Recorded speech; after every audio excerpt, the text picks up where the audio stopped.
Here's Brody Brazil.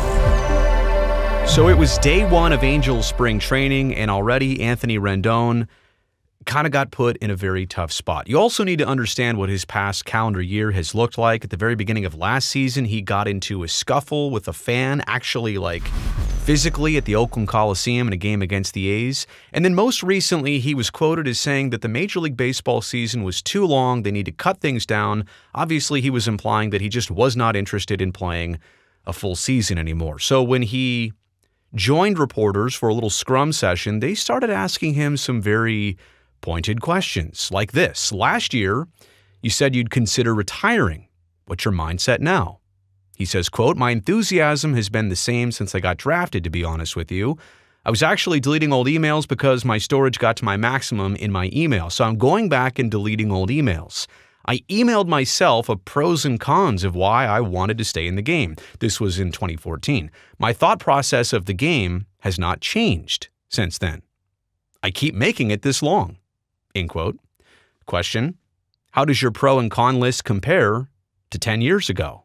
He says, quote, it's a lot different. I'm married. I have 4 kids. My priorities have changed since I was in my early 20s. So definitely my perspective on baseball has been more skewed. Another question, is it still a top priority for you? His answer, and this is the one that caught everybody's attention, it's never been a top priority for me. This is a job. I do this to make a living. My faith, my family come first before this job.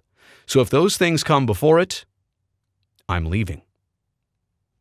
The next question, is it a priority? He says, oh, it's a priority for sure, because it's my job. I'm here, aren't I? The next question, do you want to be here? And by the way, stop right here for a second. If you actually go back and watch this clip, which I don't think I have the rights or the access to be able to share with you, there is some laughing and body language to make it seem a lot more loose than I might be in just quoting the actual word-for-word part of this. I do want to get that across, that this was not entirely interrogation style, but the questions you could see are leading to something here. Do you want to be here? And he goes, well, I don't want to be here talking to you guys at 7 in the morning or whatever time it is. And then there is some laughing that ensues. Do you want to be here playing baseball for the Angels? And that's when he kind of gets a little bit upset. He tried to move on, and the questions keep going. I have answered your question, so why do you keep picking at it? Now, I'm not going to speak for Anthony Rendon.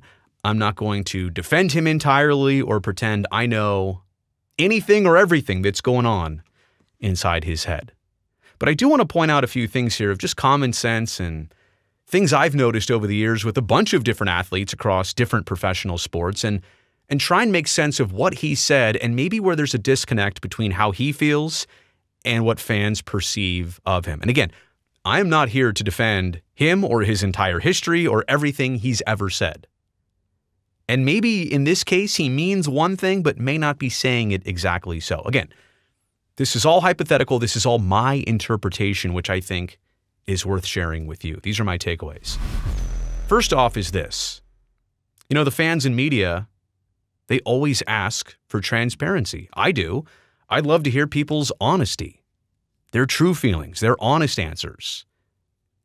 And what, now we get it? And we can't handle it? It's not what we wanted to hear? That he doesn't absolutely love every single day of being a professional baseball player? No. He's got, 30 plus million reasons why he should love being a baseball player, but that's another point for another section of what I'll talk about here in just a second.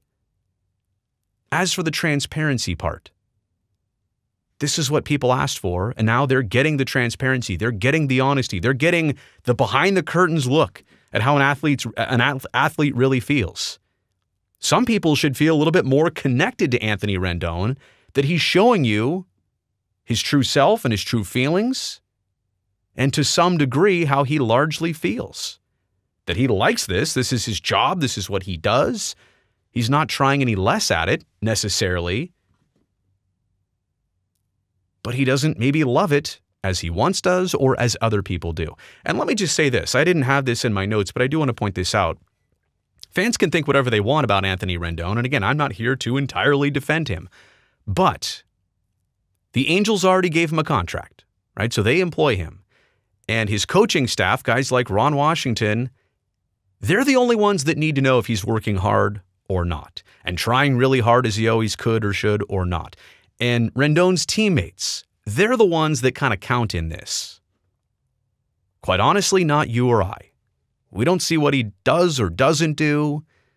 We can't understand or fathom that part. But the guys who are literally in the trenches with him, they'll know.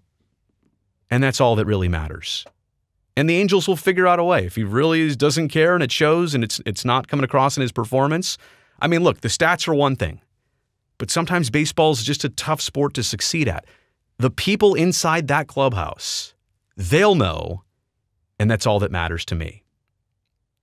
Going back to the notes here, playing baseball, playing Major League Baseball, it's obviously a privilege, right? There are not many people that make it that far. And it's an honor, and it can be taken away from you. We've seen that with other major leaguers over the year, but it's still a job. And it especially becomes a job when you do it maybe as long as Anthony Rendon has. He may have changed. 10 years ago, 15 years ago, this may have been all he ever wanted.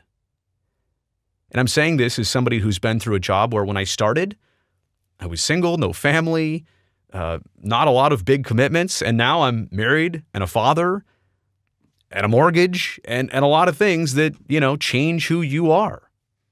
A lot more responsibilities and a lot different perspectives on life. So this is what Anthony Rendon got into. Are we saying it's not okay that he just doesn't feel the same about it as he once did? I know you'll say, well, then quit. Well, he's not saying that he wants to quit either. He's not saying I don't love it every day. And that's my next question. Why do we minimize the mental and physical toll here of playing Major League Baseball? Of course, I know what you're thinking. It comes with a huge reward. It comes with $30-something million on the contract. But I will also say that money changes you. At some point, you don't need to work anymore. Like if you live a reasonable rest of your life, you probably don't need to make another penny. So long as you plan things out and you were smart about everything. So I think we all need to understand that from the outside looking in, we may not be able to entirely understand how he feels or why he feels this way. I can tell you this firsthand. I've known professional athletes who get so stressed out, who get the anxiety to perform because they wake up every day and have to be really good at their job. And I know they get paid handsomely. I get it. That's out there. I'm not ignoring that. But money doesn't fix everything. And I think in some cases, money changes you because of it. You make enough money, you realize I don't really need to be doing this all the time anymore. I'll still do it, but it changes your perspective on it. The pressure, though, like I said, and if you've gone through injuries and you've gone through waking up every day with that pit in your stomach of being that close to not having a job, needing to find a new job because that's the nature of professional sports, or you've been struggling and you need to get it back on the right track. That's why athletes get paid so much, because not a lot of people, not a lot of human beings can do everything they do to that high level all the time. And I'm not even going into the physical side of you go through surgeries and recoveries, and the physical side also leads to more of the mental side, but I digress. So how to resolve this, though? Like that's going to be kind of an issue for Anthony Rendon. Now that this is out there, now that this is another thing for him that's out there, what do? You walk it back, it's still never going to look as good. Do you just keep saying the same thing if ever asked again? Will he ever even do another interview? I recall last year, if I'm correct on this, he didn't speak to the media for like more than half the season. Like he was just gone. I mean, and that was well after the suspension. They just couldn't get access to him. But like, how do you resolve this? And I go back to what I said from the very start. The only people and the only thing that matters is the perception inside that Angels clubhouse, what they think of him and what they know he's doing and not doing. Right? Because all of us on the outside looking in, so long as he's fulfilling what he's supposed to be doing and doing it to the best of his abilities, he doesn't have to love it. He just has to be good at it. And I'll equate that to any of you who do a job and maybe have been doing it for a very long time. Yeah, you've got it down. You've got it down pat. You know how to be good at it. You know when you were good. You know when you were bad. And you know how to fix things and get better. but you may not love it the same way that you used to day one.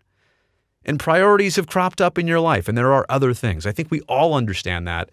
So why can't a Major League Baseball player be the same way?